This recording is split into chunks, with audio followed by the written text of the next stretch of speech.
12ویں پارے کے اندر دو سورت ہے، ایک ہے سورہ ہود اور دوسرا ہے سورہ یوسف۔ سورہ ہود کے بارے میں باتیں ہوں گی انشاءاللہ۔ سورہ ہود، یہ ہود ایک پیغمبر کا نام ہے، ہود علیہ السلام۔ اس کے بعد جو سورتیں ہیں لگ بھگ نبی کے نام پر ہی سورہ کا نام رکھا گیا۔ سورہ ہود میں اللہ تعالیٰ نے ہود علیہ السلام کا واقعہ بھی ذکر کیا ہے۔ سب سے پہلی جو چیز ہے وہ یہ ہے کہ اللہ تبارک و تعالیٰ نے کہا کہ زمین پر جتنی بھی چیزیں، چاہے انسان ہو، جانور ہو، چوپائے ہو، کوئی بھی دنیا کی مخلوق ہو، سب کے کھلانے پلانے کی ذمہ داری اللہ نے دے رکھی ہے۔ وَمَا مِن دَابَّةٍ، دابہ بولتے ہیں چوپائے کو، جانور کو، اور جانور کوئی بھی ہو سکتے ہیں، انسان بھی جانور ہے، بس فرق یہ ہے کہ اللہ نے ہم کو بولنے کی طاقت دی ہے، سمجھنے کے لیے عقل دیا ہے، ورنہ ہمارا بھی بھار وہی، ہم بھی کھاتے ہیں، وہ بھی کھاتا ہے، ہم بھی واش روم جاتے ہیں، وہ بھی پخانہ پیشاب کرتا ہے، لیکن فرق اللہ نے اس سے ہم کو الگ کیا، ہمیں سارے مخلوقات میں افضل بنایا۔ تو اللہ نے کہا کہ کھلانے پلانے کی ذمہ داری ہماری ہے، جو بھی اس روئے زمین پر ہے، چاہے کیڑا ہو، مکوڑا ہو، جانور ہو۔ اسی طرح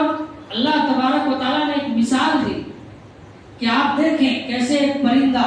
جب صبح میں اپنا گھونسلہ چھوڑتا ہے تو اس کو کچھ نہیں معلوم ہوتا کہ میں جا کے کہاں کھاؤں گا، مجھے روزی کہاں ملے گی، لیکن جب وہی پرندہ شام میں اپنے گھونسلے کی طرف لوٹتا ہے تو اس کا پیٹ بھرا رہتا ہے۔ اس کو کس نے کھلایا؟ کیا اس نے کوئی اسٹاک کر کے رکھا؟ نہ اس کے پاس کوئی بینک بیلنس ہے، نہ کوئی ذخیرہ ہے کہ ٹھیک ہے آج نہیں کام کریں گے تو کھانے کے لیے ہمارے پاس پہلے سے موجود ہے۔ جاتا ہے خالی پیٹ، اور جب شام میں لوٹتا ہے تو کھا پی کے آتا ہے، اس کا بھی پیٹ بھرا ہوتا ہے۔ اس سے پتہ چلتا ہے کہ کھلانے والی ذات اللہ تعالیٰ کی۔ اسی طرح دنیا چاہنے والوں کا ایک انجام یہاں ذکر کیا، صرف دنیا دنیا ہائے دنیا، ایسے لوگوں کو اللہ تعالیٰ نے تنبیہ کی اور کہا کہ جو لوگ دنیا اور اس کی زینت کے پیچھے لگے رہتے ہیں تو ہم اس کو اسی کی طرف موڑ دیتے ہیں، ہم اس کو اسی میں ویست کر دیتے ہیں، پھر وہ آخرت کو بھول جاتا ہے، یہاں تک کہ اپنا ٹھکانہ جہنم بنا لیتا ہے۔ تو اسی کی طرف اس آیت کے اندر، یعنی آیت نمبر 15 کے اندر اللہ نے اشارہ کیا ہے کہ وہ آدمی جو صرف دنیا کے چکر میں رہتا ہے اس کا آخرت میں کوئی حصہ نہیں، کچھ بھی نہیں ملے۔ ایسے ہی دنیا میں اگر ہم کوئی بھی نیک کام اگر دکھلانے کی نیت سے کرتے ہیں تو اس کا بھی کوئی فائدہ نہیں۔ اچھا کام کر رہے ہیں، بہتر ہے، لیکن اگر اس کے پیچھے ریاکاری ہے تو وہ نیک کام بھی غلط ہو جاتا ہے، اس کا بھی ثواب ضائع ہو جاتا ہے، اور اللہ کے نزدیک اس ثواب کی کوئی اہمیت نہیں۔ اس کی ایک مثال حدیث کے اندر آتا ہے، صحیح مسلم کی حدیث ہے، آپ صلی اللہ علیہ وسلم فرماتے ہیں کہ کل قیامت کے دن ایک شخص آئے گا تو اللہ تعالیٰ پوچھے گا کہ تم دنیا سے کہاں لے کے آئے ہو؟ تو کہے گا اے اللہ میں دنیا میں رہتے ہوئے دشمن سے لڑا، جنگ کیا، یہاں تک کہ میں شہید ہو گیا۔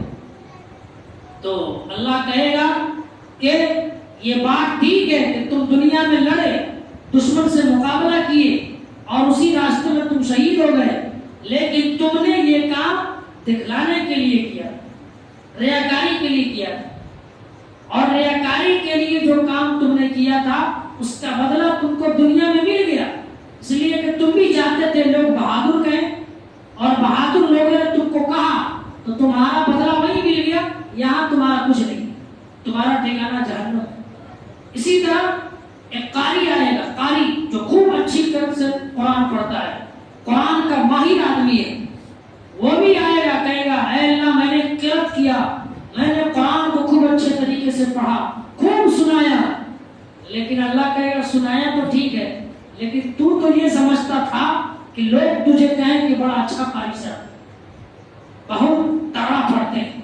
تمہاری نیت صحیح نہیں تھی اس لیے تمہیں اس کا کوئی ثواب نہیں۔ اسی طرح عالم آئے گا، عالم کو بھی یہی معاملہ ہو، اس سے بھی کہا جائے گا تم نے علم سیکھا، سب کچھ جانتے تھے، لیکن تم یہ سمجھتے تھے کہ ہم سے بڑا کوئی جانکار نہیں، ہم سے بڑا کوئی عالم نہیں ہے، تم دکھلانے کے لیے تم نے یہ کام کیا، اس لیے آج آخرت میں تمہارا کچھ بھی نہیں۔ اسی طرح مالدار ایک آدمی آئے گا، وہ بھی ایسے ہی معاملہ ہوگا، اس کو بھی اللہ کہے گا، تو وہ کہے گا اے اللہ تو نے مجھ کو نوازا تھا، میں نے تیرے راستے میں خون دیا، خون غریبوں میں بانٹا، کھلایا پلایا۔ اللہ کہے گا کھلایا پلایا ضرور، لیکن تم نے دکھلانے کی نیت سے کھلایا، لوگ تجھے مالدار کہیں، لوگ تجھے سخی کہیں، اس لیے مالدار سخی کا لقب تم نے دنیا میں لے لیا، یہاں تمہارے لیے کچھ نہیں۔ حدیث میں کہ چاروں کو چاروں جہنم میں جائے۔ اس سے پتہ چلتا ہے کہ نیکی کا کام بھی اگر نیت درست نہ ہو تو وہ بیکار ہے، اس کا کوئی ویلیو نہیں، اس لیے نیت صحیح ہونا ضروری ہے۔ اسی طرح اس میں اب یہاں سے لگاتار 5 نبیوں کا واقعہ ہے، مختصر ہوتا ہے۔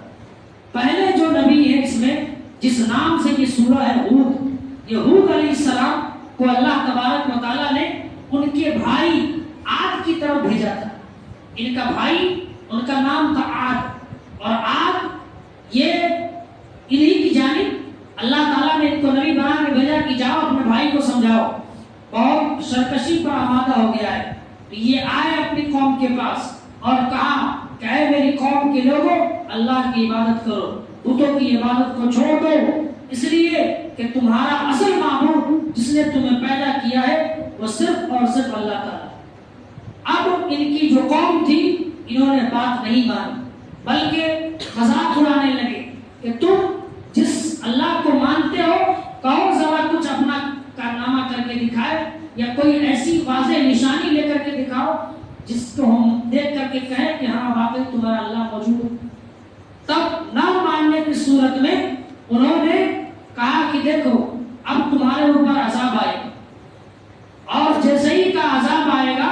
تو ٹھیک اس کے بعد اللہ تعالیٰ نے اس قوم عاد کے اوپر ایک عذاب نازل کی۔ عذاب کی شکل یہ تھی کہ لگاتار اس کے اوپر 8 دن اور 7 راتیں مسلسل بارش اور طوفان پر، تیز ہوا، طوفان اور مسلسل 8 دن اور 7 رات بارش ہوئی، یہاں تک کہ سب کے سب ہلاک ہو گئے۔ صرف حضرت ہود اور ان کے جو چند ماننے والے لوگ تھے وہی بچ گئے، سب کے سب ہلاک ہو گئے، اللہ نے سب کو ہلاک کر دیا۔ سیم یہی مثال اللہ تعالیٰ نے سمود کی دی ہے۔ عاد اور سمود سنتے ہیں ہم لوگ، تو یہ سمود کی طرف حضرت صالح علیہ السلام کو بھیجا گیا، ان کا بھی یہی سیم معاملہ تھا۔ ان کو بھی اللہ نے کہا کہ جاؤ اپنی قوم کو دعوت دو، گئے اپنی قوم کو دعوت دیے، اللہ کی وحدانیت کا تعارف کرایا، لیکن ماننے والی قوم نہیں تھی، نہیں مانی، یہاں تک کہ کہا اے صالح اگر تم کوئی چمتکار کر کے دکھاؤ تو ہم تمہاری بات مان لے، اگر تمہارا اللہ موجود ہے تو یہ جو پہاڑ ہے، ایک مرتبہ جب بات ہو رہی تھی تو اس نے کہا لوگوں نے کہ اگر اللہ تعالیٰ موجود ہے تو کہو اس پہاڑ سے اونٹنی نکال کے دکھائے، اور اس اونٹنی کا واقعہ بھی اللہ نے ذکر کیا ہے۔ تو حضرت صالح علیہ السلام نے اللہ سے دعا کی، اور جیسے ہی دعا کی ایک اونٹ اس پہاڑ سے نکلا، سب دیکھ کے حیران ہو گئے، لیکن صالح علیہ السلام نے کہا یہ اللہ تعالیٰ کی اونٹنی ہے، ہادی ناقۃ اللہ، یہ اللہ کی اونٹنی ہے، اس کو چھونا نہیں، یہ جہاں چاہے چلے، جہاں چاہے گھومے، جہاں چاہے جائے، اس کو ٹچ نہیں کر، اس کو گز نہیں پہنچا، تکلیف نہیں پہنچا۔ لیکن ان کی قوم نے اس اونٹ کی کوچے کاٹ دی، یہاں تک کہ وہ اونٹنی مر گئی۔ اب اس اونٹنی کے مر جانے کی وجہ سے شعیب علیہ السلام نے کہا کہ اب صالح علیہ السلام نے کہا اب تمہارے اوپر عذاب آئے گا، اور پھر ان کے اوپر عذاب آیا۔ عذاب کی صورت یہ تھی کہ اچانک ایک چیخ آئی، خوب زوردار آواز آئی، اور سب کے سب اس آواز کی وجہ سے ہلاک و برباد کر دیا، اور حضرت صالح علیہ السلام اور ان کے جو ماننے والے لوگ تھے وہی بچے۔ اسی طرح اس سورہ کے اندر اللہ تعالیٰ نے حضرت ابراہیم علیہ السلام کا واقعہ بھی ذکر کیا ہے۔ ابراہیم علیہ السلام بہت مشہور نبی ہیں، اور یہ عید الاضحیٰ بقرعید کے موقع سے ہم لوگ ان کی قربانی اور ان کے حیات پر بڑی تقریب بھی سنتے ہیں۔ تو ابراہیم علیہ السلام اصل میں ان کے جو باپ تھے آزر، یہ خود اپنے ہاتھ سے بت بناتے تھے اور بنا کر کے تراش کر کے سنوار کر کے بازار میں جا کر بیچتے تھے۔ یہ بچپن میں چھوٹے تھے تو کہتے تھے اے ابو جان، آپ ایسے بت کو کیوں پوچھتے ہیں جس کو آپ خود بناتے ہیں، جو نہ چل سکتے ہیں، نہ کھا سکتے ہیں، نہ پی سکتے ہیں، نہ نقصان پہنچا سکتے ہیں، نہ نفع پہنچا سکتے ہیں۔ تو اصل میں ان کے باپ دادا کی ریتی رواج تھی اور اس زمانے سے صدیوں سے چلا آ رہا تھا، تو وہ کہتے تھے کہ یہ ہمارے باپ دادا کی طرف سے ہے اور اس کو ہم لوگ شروع سے پوچھتے آ رہے ہیں، اس سے تبرک حاصل کرتے ہیں، اس لیے ہم پوچھتے ہیں۔ تو ابراہیم علیہ السلام کے سامنے ایسے کئی ایک واقعات آئے، لیکن آخر میں حضرت ابراہیم علیہ السلام نے جب ان کے بتوں کو توڑ دیا تو توڑنے کی پاداش میں ان کو آگ میں ڈالا گیا، اور پھر آگ کو اللہ تعالیٰ نے گلزار بنا دیا، یعنی آگ میں جانے کے بعد بھی اللہ نے ان کو بچایا۔ اس سلسلے میں بہت سارے واقعات ابراہیم علیہ السلام کے، اسی میں کا ایک آخری واقعہ یہ کہ بڑھاپے کے عالم میں تھے، لگ بھگ 90-80 برس ان کی عمر تھی، بعض نے کہا 120 کے بیچ میں تھی، تو بہت عمر دراز ہو گئے تھے، بچہ نہیں تھا، اللہ سے دعا کی تو اللہ تبارک و تعالیٰ نے انہیں صالح اولاد کی خوشخبری دی اور انہیں اس بڑھاپے کے عالم میں بھی اولاد عطا کی۔ اسی طرح ایک نبی اور ہیں حضرت شعیب علیہ السلام، تو شعیب علیہ السلام کا بھی واقعہ ایسے ہی ہے کہ یہ بھی اللہ تعالیٰ کے نبی تھے اور اللہ تبارک و تعالیٰ نے ان کو ان کی قوم کی طرف بھیجا کہ جائیں اپنے قوم کو اللہ کے عذاب سے ڈرائیں، انہیں یہ کہ اللہ کی عبادت کا حکم دے۔ یہ دعوت و تبلیغ لے کر کے گئے، انہیں تبلیغ کیا، انہیں دعوت دی۔ ان کے یہاں جو ایک بہت بڑی کمزوری تھی یا یوں کہیں کہ گناہ تھا، وہ یہ تھا کہ ان کی قوم ناپ تول میں بہت کمی کرتی تھی، چوکھنے والے سامان میں کمی بیشی کیا کرتی تھی۔ تو انہوں نے بہت انہیں سمجھایا کہ ناپ تول میں نہ کمی کیا کریں، لیکن وہ اپنی ہٹ دھرمی پر اڑی رہی، اس سے باز نہیں آئی، اللہ نے عذاب بھیج کر کے انہیں بھی تباہ و برباد کر دیا۔ اس کے علاوہ بہت سارے ایسے نبی ہیں، لگ بھگ سب کا یہی معاملہ ہے، انہوں نے اپنی قوم کو سمجھایا، انہوں نے اپنی قوم کو دعوت دی، لیکن نہیں مانے، عذاب آیا اور سب کے سب ہلاک ہوئے۔ اب اللہ تعالیٰ نے جو اتنا سارا واقعہ اس میں ذکر کیا ہے، بلکہ مفسرین نے قرآن کو 3 حصے میں تقسیم کیا۔ ایک حصہ صرف یہ نبیوں کے واقعات، صرف نبیوں کے واقعات، پچھلے جتنے بھی نبی گزرے، اور 25 ایسے نبی ہیں جن کا نام اس میں ہے قرآن مجید کے اندر ہے۔ ویسے کتنے نبی آئے؟ انلمیٹڈ ہے، جیسے کہتے ہیں 1,24,000 انبیاء آئے، کوئی گنتی نہیں، لیکن جتنے آئے ہیں جن کا نام اس قرآن کے اندر ہے، سبوں کا واقعہ ذکر ہے، اور کس قبیلے میں آئے، کس خاندان میں آئے، کس خطے میں آئے، اور ان کے ساتھ کیا معاملہ ہوا، پھر کیسے ہوا، یہ سارا واقعہ اللہ نے ذکر کیا۔ تو شعیب علیہ السلام کا جو معاملہ تھا وہ بھی ایسا ہی تھا، اور وہ بھی نافرمانی کی صورت میں انہیں عذاب سے دوچار کیا گیا۔ آخر میں جو اس صورت کے اللہ تعالیٰ نے کہا کہ یہ جو واقعہ ہم بتا رہے ہیں، نبی کو مخاطب کر کے کہا کہ اے نبی، ہم یہ جو سارا واقعہ آپ کو بتا رہے ہیں، اس کے ساتھ یہ ہوا، شعیب علیہ السلام کی قوم کے ساتھ یہ ہوا، یہ سارا واقعہ ہم آپ کو کیوں بتا رہے ہیں؟ تاکہ آپ بھی سمجھیں اور آپ کو یہ احساس ہو کہ آپ سے پہلے جو امتیں تھیں ان کے پاس بھی نبی گئے، ان کے پاس بھی نبی گئے تو ان کے لوگوں نے ان کی بات نہیں مانی، ان کے لوگوں نے ان کے ساتھ غلط سلوک کیا، تو ایسا معاملہ آپ کے ساتھ بھی ہوگا، آپ صبر سے کام کیجیے۔ یہ موٹیویشن ہے پچھلے نبیوں کے واقعات، اس کو ذہن میں رکھیے اور اس سے آپ بھی سبق حاصل کیجیے۔ آپ کو گھبرانے کی ضرورت نہیں ہے، آپ کو پریشان ہونے کی ضرورت نہیں ہے۔ اسی طرح ایک جو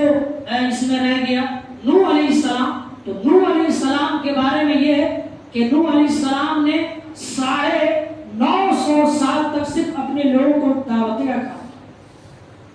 بلکہ نوح علیہ السلام کو آدم ثانی کہا جاتا ہے، اس لیے کہ نوح علیہ السلام نے جب اپنی قوم کو بلایا، دعوت دی، تو ان کی بھی قوم بڑی ہٹ درد تھی، ماننے کو تیار نہیں۔ 950 سال خالی تبلیغ کی، اللہ کو مانو، اللہ ایک ہے، اسی کی پوجا کی جائے، لیکن ماننے والی قوم نہیں۔ چند لوگ صرف تھے جو ان کے ہاتھ بھی ایمان لائے، چند لوگ، گنے چنے لوگ، بلکہ ان کا جو بیٹا سب تھا اس میں سے 3 بیٹے ایمان لائے اور سب ایمان نہیں لائے۔ اب ہوا کیا کہ ایک مرتبہ بڑی قحط سالی کا زمانہ تھا، بڑی گرمی تھی، اللہ نے حکم دیا ایسا کیجئے کہ اب عذاب اس کے اوپر آنے والا ہے، آپ کشتی بنائیے۔ اس گرمی میں کشتی بنانے لگے تو ان کی قوم کے لوگ جب وہاں سے گزرتے تھے تو کہتے تھے کیا بات ہے، نہ بارش ہے، نہ پانی ہے، نہ سیلاب ہے، اور یہ کیا بنا رہے ہو؟ اس سے پہلے کشتی کا کوئی تصور مطلب نہیں تھا، کنسیپٹ ہی نہیں تھا۔ پہلی بار جو کشتی بنی تو نوح علیہ السلام نے بنائی، اس سے پہلے کشتی کا کوئی تھا ہی نہیں تھا پتا، تو جانتے بھی نہیں تھے کشتی کیا چیز ہے، تو دیکھ کے کہتے تھے کیا بنا رہے ہو؟ کہتے تھے کشتی بنا رہا، تو مذاق اڑاتے تھے، آئی دیکھو بنا پانی میں کہاں چلائے، پانی ہے ہی نہیں، بارش ہے ہی نہیں تو چلائے گا کہاں، مذاق اڑاتے تھے۔ یہاں تک کہ جب اللہ تبارک و تعالیٰ نے آپ سے کہا کہ اے نوح، آپ خود اور آپ کے جو ماننے والے ہیں وہ اور جتنے جانور ہیں سب کا ایک ایک جوڑا آپ اپنی کشتی میں سوار کر لیجئے اور اس کشتی کو اللہ کے حوالے کر دیجئے، اس کشتی کو چلانا میرا کام ہے، اسے کہاں لے جانا ہے، کہاں روکنا ہے، یہ اللہ کی مرضی سے چلے گا۔ پھر اس کے بعد اللہ نے زمین کو حکم دیا، زمین سے پانی نکلنا شروع ہوا، آسمان کو حکم دیا، بارش شروع ہو گئی، یہاں تک کہ بڑے بڑے جو پہاڑ تھے پانی کی وجہ سے ڈوب گئے۔ ان کا ایک بیٹا تھا، بھاگ کے چڑھ گیا پہاڑ پہ، اور جب کشتی میں سوار تھے تو بات چیت ہوئی باپ بیٹے میں۔ باپ نے کہا یا اے اللہ ان ابنی من اہلی،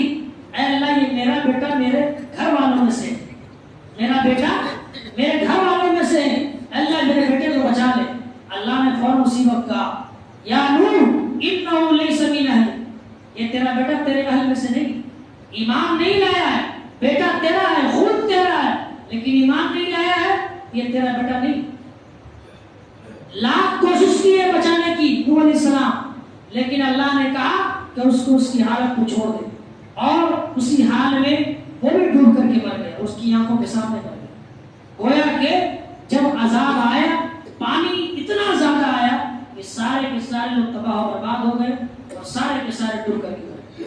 صرف جو کشتی میں سوار تھے چند لوگ، ان کا 3 کو بیٹا تھا، اور جو کچھ لوگ ان کے ماننے والے تھے وہی بچ گئے۔ بعض نے لکھا کہ 7 لوگ تھے، کسی نے کہا 9 لوگ تھے، کسی نے کہا 5 لوگ تھے، یہ الگ چیز ہے، لیکن بہت کم تعداد میں تھے اور وہی بچے۔ اس کے بعد سے پھر یہ دنیا دھیرے دھیرے بڑھی۔ تو میرے بھائیوں، یہ سارے واقعات کو اللہ تعالیٰ نے ایک سورہ کے اندر ذکر کیا ہے، اس کے بعد کی بھی صورتوں میں صرف انہی نبیوں کے واقعات کو ذکر کیا ہے اور بار بار ذکر کیا ہے۔ ایک ایک نبی کا واقعہ کئی ایک جگہ پر ذکر کیا ہے۔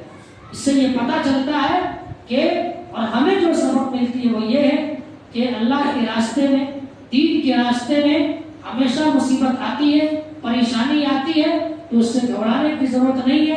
بلکہ صبر کا دامن ہاتھ میں رکھنا چاہیے اور صبر سے کام لینا چاہیے۔ اللہ تعالیٰ نے صبر کرنے والے کو جنت کی بشارت دی ہے۔ آخر اللہ تبارک و تعالیٰ سے دعا ہے، اللہ تبارک و تعالیٰ ہم سب کو کہنے سننے سے زیادہ عمل کی توفیق عطا فرمائے۔ ساتھ ہی 2 سوال میں آج چھوڑ گیا، اب ظاہر سی بات اتنی باتیں قرآن کے بارے میں ہو رہی ہے، 2 سوال چھوٹا، ایک سوال ہماری ماں اور بہنوں سے ہے،